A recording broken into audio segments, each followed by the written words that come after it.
अशाच मस्त रेसिपी बघण्यासाठी सरोज फीस्ट या चॅनलला सबस्क्राईब, लाईक, शेअर, कमेंट करायला विसरू नका। चला तर मग आज एक नवीन रेसिपीला सुरुवात करूया।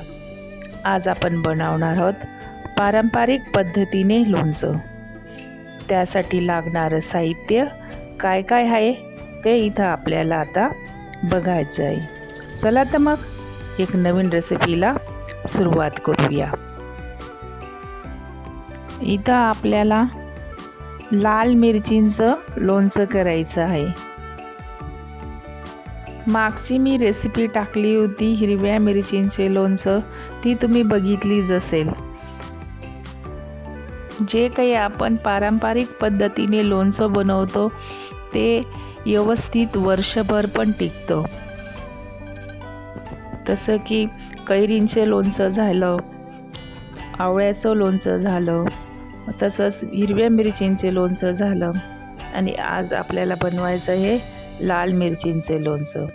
चला तर मग रेसिपीसाठी लागणारं साहित्य काय काय आहे ते आता आपल्याला इथं बघून घ्यायचं आहे। लोणचं बनवण्यासाठी मिरच्या व्यवस्थित ताज्या हव्यात। आता तर सध्या हिवाळ्याचे दिवस आहेत, तरी मिरचींचं सीझन चालू आहे।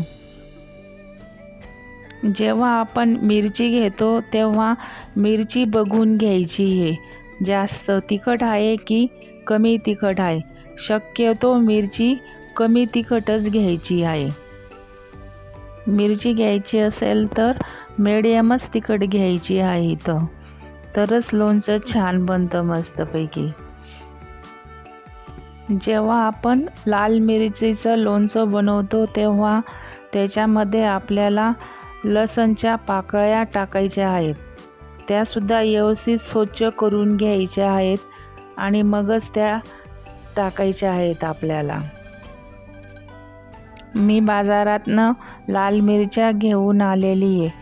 मी स्वच्छ धुवून घेतलेल्या आहेत। मिरच्या धुताना देठ काढायचे नाहीत, देठासहित मिरच्या आपल्याला धुवायच्या आहेत।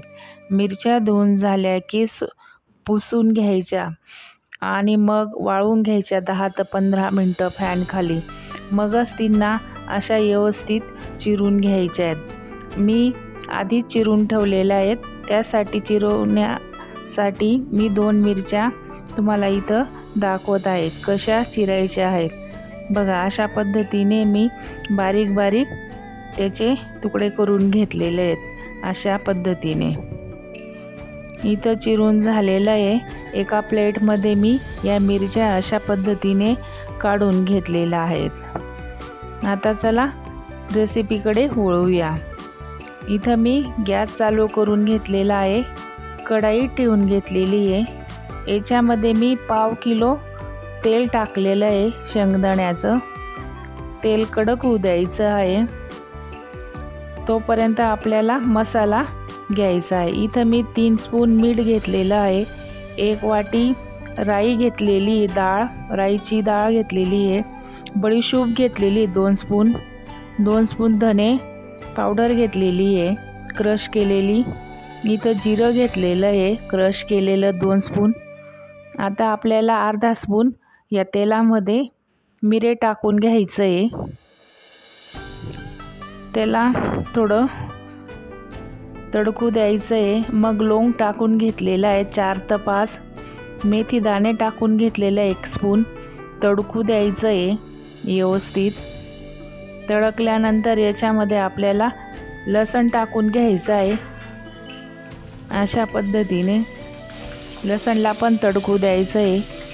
अर्धा स्पून हिंग घेतलेला आहे, तोही टाकून घेतलेला आहे इथं। जो आपण मसाला घेतलेला होता तो मसालाही इथं टाकून घेतलेला आहे। अशा पद्धतीने आता आपल्याला मिक्स करून घ्यायचं आहे। इथं मी गॅस बंद करून घेतलेला आहे। अशा पद्धतीने मिक्स करत चालायचं आहे, कारण तेल गरम आहे म्हणून खाली चिटकू नये म्हणून सतत फिरवत राहायचं आहे चमचीने। अशा पद्धतीने इथं मी हा मसाला बनवून घेतलेला आहे. अर्धा स्पून मी चटणी आणि 1 स्पून हळद टाकून परत मिक्स करून घेतलेला आहे. आता याला आपल्याला व्यवस्थित थंड होऊ द्यायचं आहे. थंड झाल्यावरती आपल्याला त्याच्यामध्ये ज्या मिरच्या आपण चिरून ठेवलेल्या आहेत त्या मिरच्या याच्यामध्ये आपल्याला टाकून घ्यायच्या आहेत.